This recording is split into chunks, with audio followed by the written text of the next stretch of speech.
Honorable Terence Dayal Singh, Minister of Health of the Republic of Trinidad and Tobago, Mr. Martin Soldatich, Assistant Ambassador of the Delegation of the European Union in Trinidad and Tobago, Dr. Joy St. John, Executive Director of CARFA, Dr. Lisa Indar, Director of Surveillance, Disease Prevention and Control of CARFA, Dr. Karen Gordon-Boyle of the CARICOM Secretariat, Mr. Dean Chambliss of PAHO WHO Barbados, our partners in health represented here from the OECS Secretariat, the US CDC, and the UK Health Security Agency, Dr. Kenny George, CMO of Barbados and chair for this meeting, other esteemed chief medical officers, CARFA staff, including members of our departmental management team.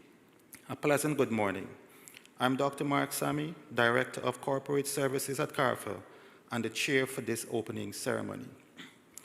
As the world surpassed the 2-year mark of the pandemic, it is important to recognize all that we have collectively accomplished as a region. We recognize the strength and resilience of the Caribbean people and the sacrifices that we have all made in these unprecedented times. Going forward, we are in a stronger position than ever before. Over 1 year into our vaccination campaign, we have not made the progress that we expected in terms of vaccination coverage, but we continue to campaign and fight the public health threat that is vaccine hesitancy.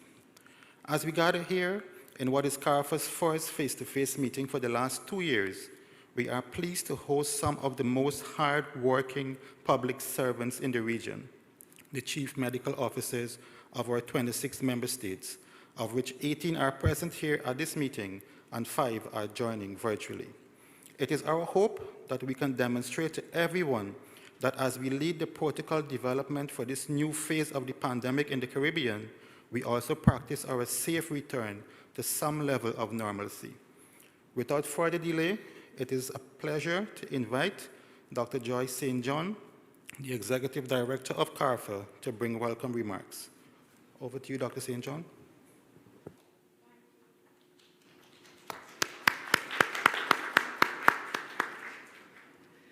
Thank you, Master of Ceremonies, Honorable Terence Dayal Singh, Mr. Sanjay Soldatish, Dr. Karen Gordon-Boyle, Dr. Lisa Indar, Dr. Mark Sami, Mr. Dean Chambliss, Dr. Margarita Giselli, our partners in health represented here, Dr. Avion Bamadou of OECS, Dr. Franca Devine of PAHO WHO, Dr. Tanisha Hickman of US CDC, Dr. Natalie Wright of the UK Health Security Agency, and Mr. Mohamed El Sirbini, also of the UK Health Security Agency, Dr. Kenneth George, CMO Barbados and chair for this meeting, all of the chief medical officers in the room, literally and virtually, CARFA staff, other virtual participants. Good morning. I extend a warm CARFA greeting to all of you, the Honorable Terence Dayal Singh, CMOs, international development partners, and staff, as we meet again.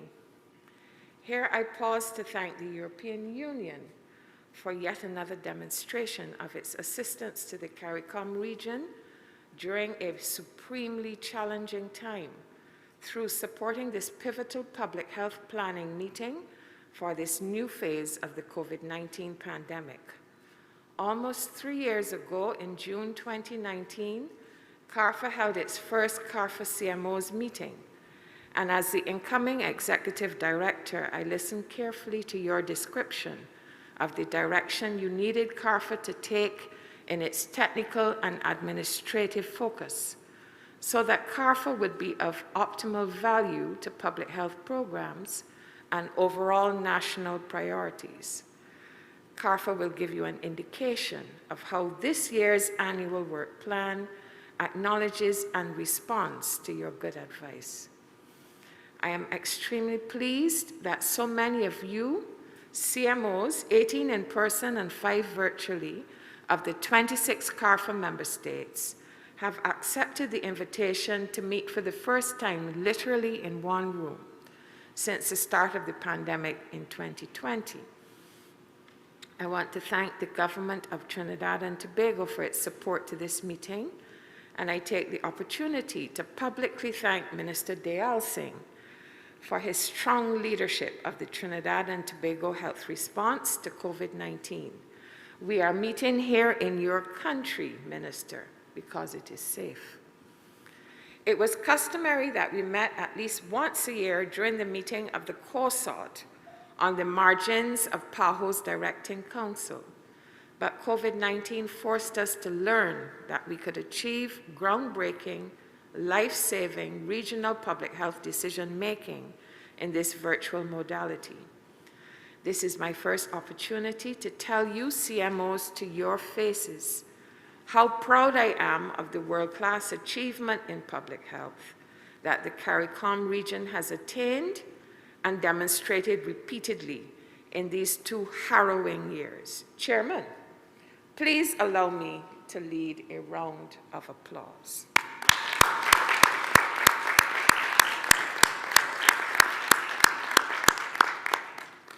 I am mindful that the CARICOM region is one of the most tourism and travel-dependent regions in the world, and the economic fallout would have placed extra pressure on UCMOs to find the right balance between lives and livelihoods in dealing with the SARS-CoV-2 virus and all of its variants. The executive management team and staff of CARFA were honored by the trust you placed in us to support your national responses, and we watched with great pleasure as functional cooperation in health and CARICOM regional solidarity was demonstrated for all the world to see. McKinsey and Company published the 10 lessons from the first 2 years of the pandemic. One is that trust is one of the most delicate but critical requirements for an effective pandemic response. Your reliance on each other at many critical points was necessary to help overcome the unrelenting pressures. CARFA was pleased to be of service to you, and we pledge to continue to serve. Permit me to acknowledge our representatives of the Secretariat of the Caribbean Community joining us virtually, and the IDPs, for we would not have mounted this COVID-19 response without CARICOM's executing of its convening, diplomacy, and resource mobilization roles in brokering and fostering so many meaningful partnerships with many sectors and stakeholders within the region and indeed around the world. Many traditional partners stepped up to assist, and along with new partners demonstrated their confidence that the region would utilize the resources offered in a timely and prudent manner. For the next 2 days, we will focus on COVID-19 by providing updates on the international, regional, and national COVID-19 response, discussing safe and sustainable strategic initiatives in the new era of COVID-19, and advising on optimal ways of working and responding to the ongoing challenges of COVID-19. This is in order to provide the foundation for the CMO's decision-making on the public health recommendations on the way forward to avoid and mitigate resultant negative effects on the health status of CARICOM. CARFA will also demonstrate that in the overall scheme of things, its focus is not only on COVID-19, but it is also actively engaged in many other activities within the remit outlined in the Intergovernmental Agreement. It is my expectation, and that of others, that at the end of the meeting, I say we because we are in this together, will report on lessons learned and impact of COVID-19 in member states, as well as to have common approaches to responding to COVID-19 going forward. In this new COVID-19 dispensation, it is necessary for us to deliberate fiercely, make strategic recommendations, scrutinize objectively, and be visionaries. For our region is depending on all of us to foresee and manage whatever comes. Let the discussions begin. Over to you, Chairman. Thank you, Dr. St. John, for your welcome remarks. I would now like to invite Mr. Soldatich from the EU delegation to bring remarks.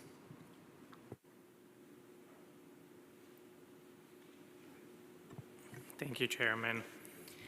Honorable Dr. Terence Delsing, Minister of Health, Dr. John St. John, Executive Director of CARFA, Chief Medical Officers of CARFA member states, staff of CARFA, and all officials, colleagues and guests. I wish you a good morning. Thank you for inviting the European Union to be part of this gathering of esteemed and learned medical professionals as you continue to navigate one of the most significant global threats to our health systems this millennium.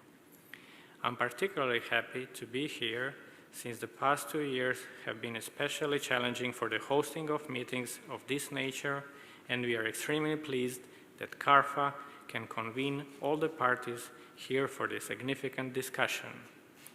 I also note that this session comes on the eve of World Health Day. This year's theme of Our Planet, Our Health aptly sums up the unmistakable global dimensions of both the challenges and solutions to health at the global level. It is against this backdrop that the European Union has implemented its global response to the pandemic using a Team Europe approach, aimed at saving lives by providing quick and targeted support to our partners to face the challenges of COVID-19. The approach combines resources from the European Union, its member states, and financial institutions like the European Investment Bank. In the Caribbean, the European Union engaged with CARFA from the very beginning of the pandemic to find the best way to support the region. Through this proactive approach, we were able to award a €8 million grant to CARFA from as early as April 2020 and continue to provide additional support through Team Europe. We have followed with interest the evolution in the Caribbean from emergency response and closing of borders to travel in the early stages of the pandemic to the ongoing vaccination drives and the reopening of countries to inter-regional and extra-regional travel. We are proud that we have supported your effort through the provision of personal protective equipment, laboratory equipment, and medical supplies to CARFA and its CARFA member states, and the support for accessing vaccines through the COVAX facility. We acknowledge the value role that CARFA continues to play in the successful delivery of these and other objectives under the EU-funded support for health, security strengthening for the prevention and control of outbreaks of communicable diseases in the Caribbean program. We also allowed CARFA in coordinating the distribution of supplies and technical support while guiding the multi-sectoral regional response to the pandemic. The organization has been responsive and flexible to the ever-evolving needs of its member states while keeping abreast of developments in the field of public health. We also recognize the efforts of the chief medical officers in handling the COVID-19 response under immense public scrutiny. We know the challenge of continuing the provision of quality healthcare while simultaneously reducing transmission of COVID-19 in CARFA member states is huge and will forever change the manner in which healthcare is delivered. Today, with the relaxation of some COVID-19 restrictions in the region, we are at a critical reflection point for discussing what went well, what did not go as planned, and what adjustments will help to improve the delivery of healthcare. The European Union fully recognizes that COVID-19 and its variants will continue to be part of the healthcare discussion for the foreseeable future, but we are comforted that appropriate and prudent decisions will be taken by this distinguished group based on the available evidence and prevailing conditions. In closing, allow me to wish you a productive meeting, rich with ideas and prospective improvements for the delivery of healthcare in the Caribbean. I thank you.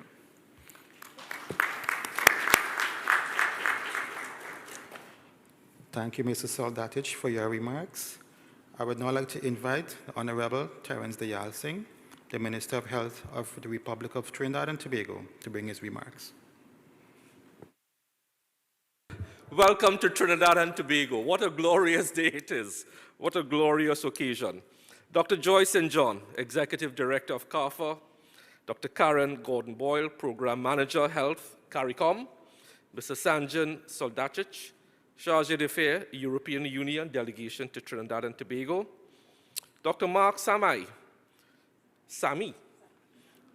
Director, Corporate Services, CARFA, and Chair of this meeting, Dr. Lisa Indar. How was the traffic from San Fernando this morning?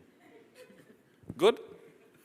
Surveillance Diseases Prevention Control at CARFA, other esteemed representatives from CARFA, PAHO, WHO, U.S. Center for Disease Control, and the UK Health Security Agency, welcome. All virtual attendees, Chief Medical Officers, could we have a round of applause, please? Of CARFA member states, members of the media, if they are here, distinguished ladies and gentlemen. What a difference 2 years makes. It is my privilege, an absolute privilege this morning, for me as Minister of Health of Trinidad and Tobago to address this esteemed gathering, a gathering of heroes of the Caribbean, a gathering of patriots. In this case, it is an even more auspicious occasion, given that this is the first face-to-face meeting of a group of public health experts who have led the region's COVID-19 response for the past 2 years. It was not easy. And it also sends a message to the region's population for the safe return to some degree of normalcy and the reopening of countries, economies, and borders. I would therefore like to thank most sincerely CARFA for their invitation, and Dr. Joyce St. John, Executive Director of CARFA, and her team for deciding to host this in-person meeting at this time in Trinidad and Tobago, which speaks volumes about the confidence reposed in the public health measures taken over the past 2 years. Trinidad and Tobago welcomes you. On behalf of the Honorable Prime Minister, Dr. Keith Rowley, his cabinet, and 1.4 million good souls of Trinidad and Tobago, welcome, welcome. Before I begin my remarks, I invite you, we have given them rounds of applause, but I now invite you to ask the CMOs to stand. Could all the CMOs please stand? And those of us who are sitting will give them the biggest round of applause ever.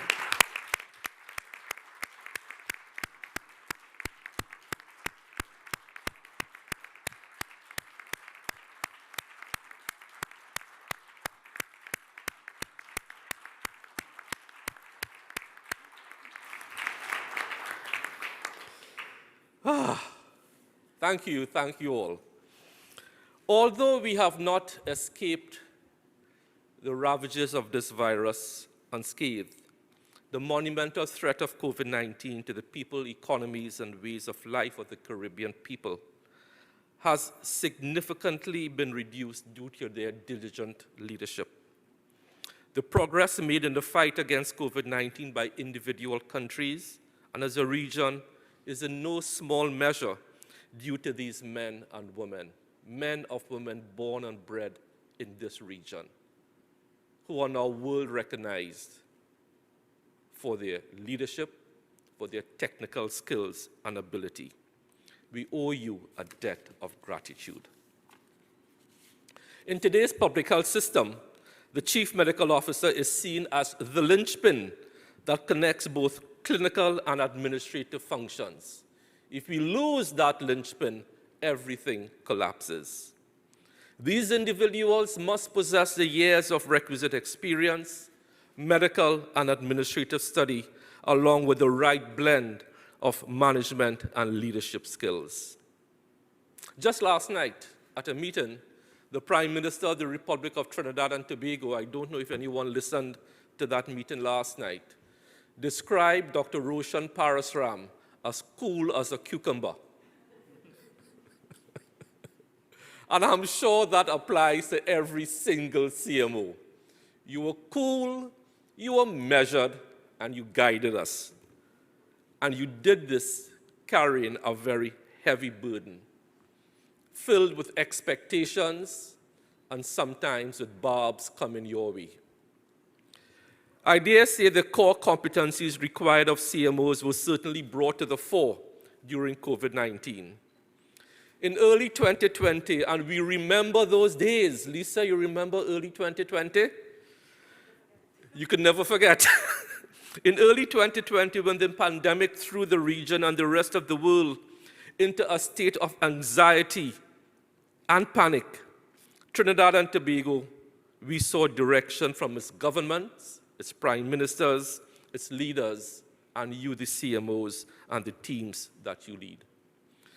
To quote an Express reporter, Kim Boudram, amidst the near chaotic change, our CMOs, and this is a direct quote, unshakable calm and expertise drew him above the noise to easily capture the country's attention.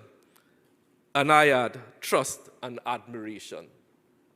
And I'm sure as we eulogize you, this applies to every single CMO throughout the region.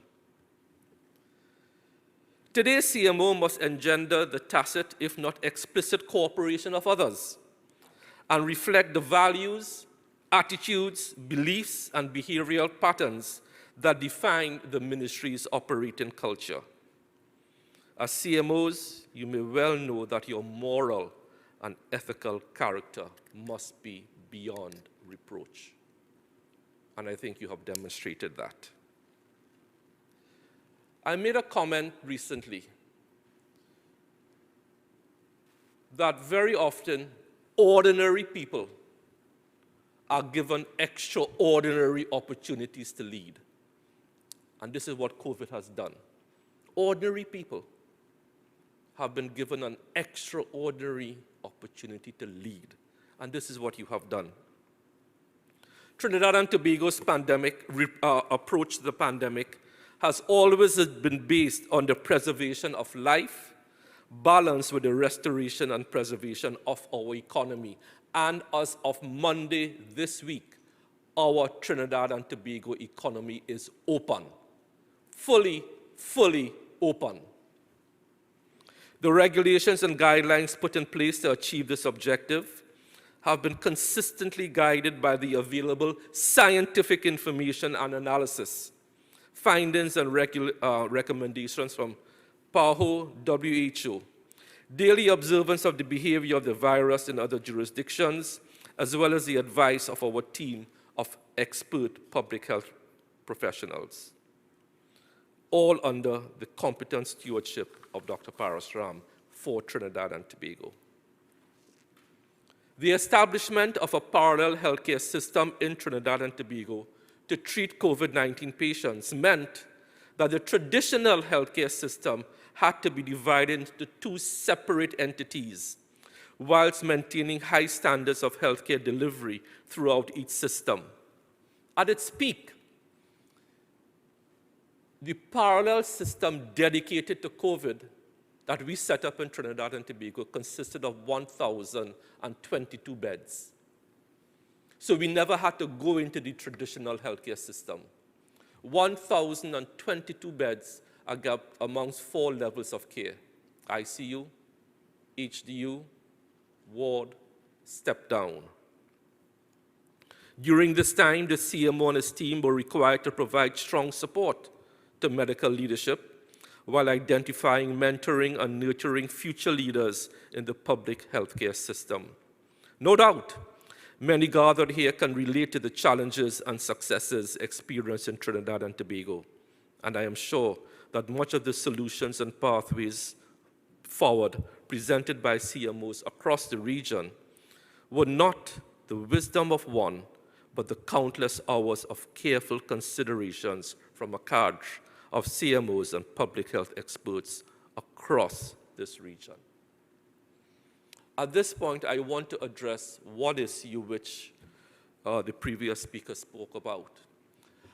As a region of small states, it must not go unnoticed as we come to this stage of the pandemic that the vaccine inequity that afflicted this region is something that should never occur again. Small states should have equal access to life-saving vaccines as large, rich countries. That is a key lesson we must learn. And it is incumbent upon us to make sure that the future pandemics that hit, whether it is viral, bacterial, or whatever, that we have equitable access to whatever medications, vaccines, therapies, PPE that all other countries can enjoy. As the CARICOM attempts to recover from the financial impact of the virus, CMOs are now being called upon to go a step further by providing clinical guidance to their country's leadership as they navigate a safe transition out of the pandemic towards COVID-19 endemicity and the prospect of living with the virus. So what is the path forward? What should be engaging CMOs' attention across the region? I will put two of the issues that we will be advocating for in Trinidad and Tobago as we come out of this pandemic.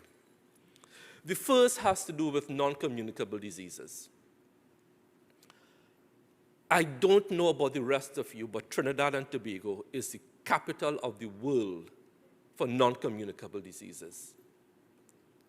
We are an unhealthy nation.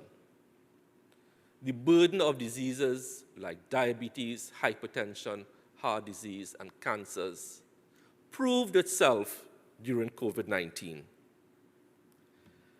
For years, this region has been fiercely battling that silent epidemic or pandemic called non-communicable diseases. In Trinidad and Tobago, the COVID-19 mortality figures have shown that persons living with NCDs and other comorbidities were at a higher risk of contracting the virus and experiencing negative outcomes. And this statistic, if you are not familiar with Trinidad's burden of NCDs, I hope will shock you. To date, of the over 3,000 souls who have died, 83% of those persons were persons with comorbidities. Think about how many lives could have been saved if just 20% of those persons either knew their condition, because we found out many people coming in did not know they were diabetic, did not know they were hypertensive, did not know they had heart disease. So that's the unknown part. But then you had the known part where people were simply not taking their medication, they were uncontrolled, and so it made saving their lives that much difficult. What are we doing in Trinidad and Tobago to accomplish this? We have recently hired an NCD director who will now drive the national NCD policy and chair what we can now call our National Food Advisory Committee. We must change that paradigm. We must give life to the Port of Spain Declaration on NCDs, because the link between NCDs and communicable diseases has been proven. The other issue which Trinidad and Tobago will be pursuing, and which I am hoping could form part of your discussions, because I don't know what goes on in other territories, but we have in Trinidad and Tobago a very inequitable system of blood donation. We are going and have started the move in Trinidad and Tobago to move towards a system of voluntary, non-remunerable, altruistic blood donation.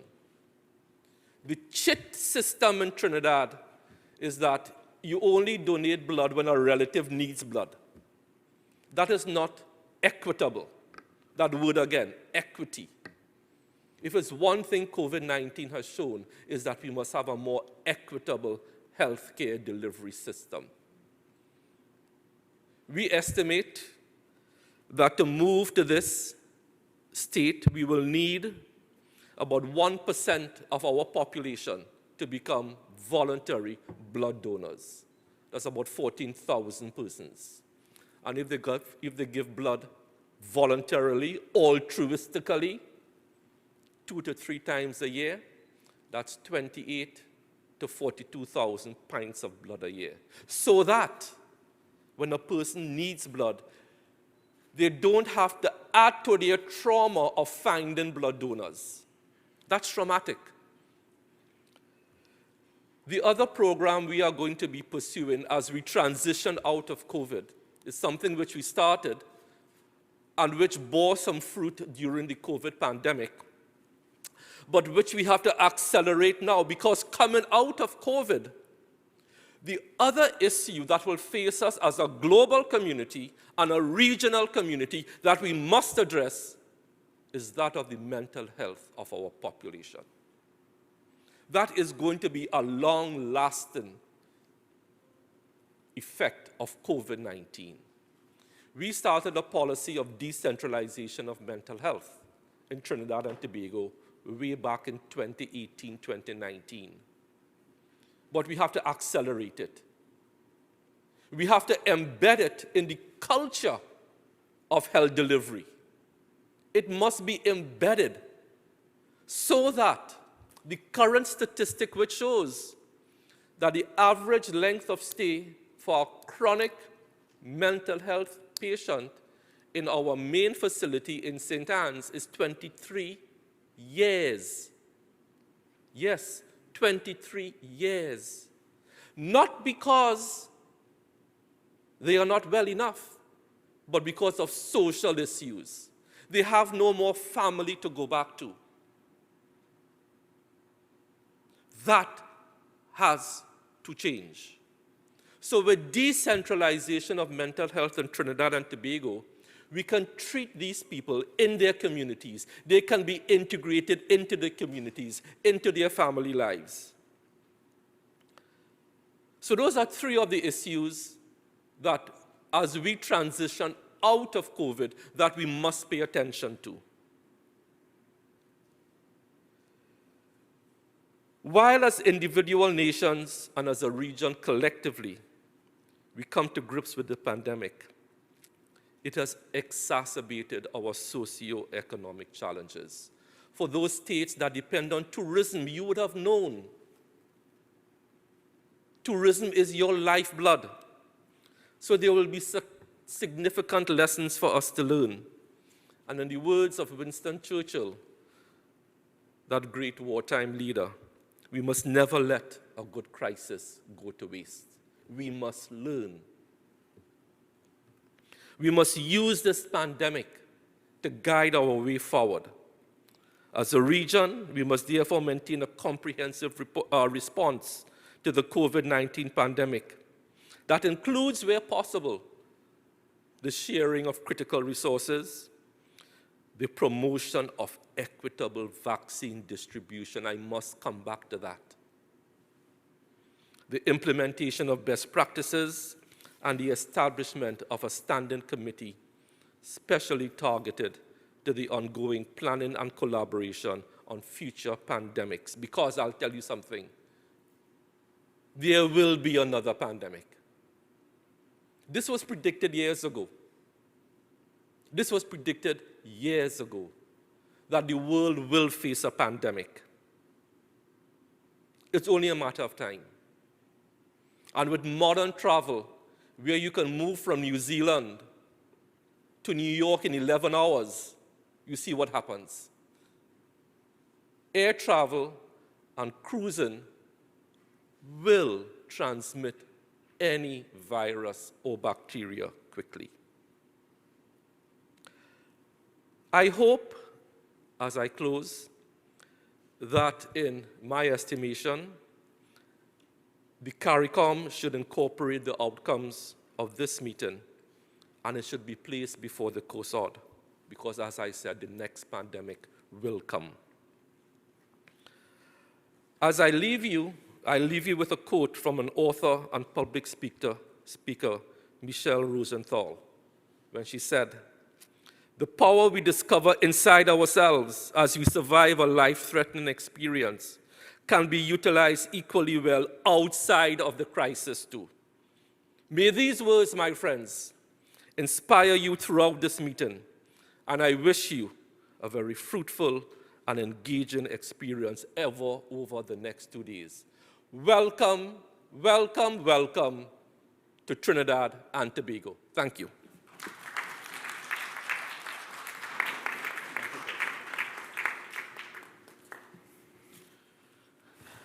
Thank you very much, Honorable Minister. At this time, please allow me to introduce CARFA's Partners in Health and our Chief Medical Officers. I will start with the partners first. We have Dr. Avion Bamudu from the OECS Secretariat. You can give us a little wave, please, so we know where you are. Lovely. Dr. Franco Devine from PAHO WHO. Dr. Tanisha Hickman of the U.S. Centers for Disease Prevention and Control. Dr. Natalie Wright from the UK Health Security Agency. And Mr. Mohammed El-Shabini from the UK Health Security Agency. Lovely. And now to our Chief Medical Officers, Dr. Kenneth George from Barbados, the chair of this meeting. Dr. Roshan Parsram from our host country, Trinidad and Tobago. Dr. Aisha Andrewin of Anguilla. Dr. Rhonda Seeley Thomas of Antigua and Barbuda. Dr. Pearl McMillan of the Bahamas. Dr. Ayola Oinloy of Bermuda.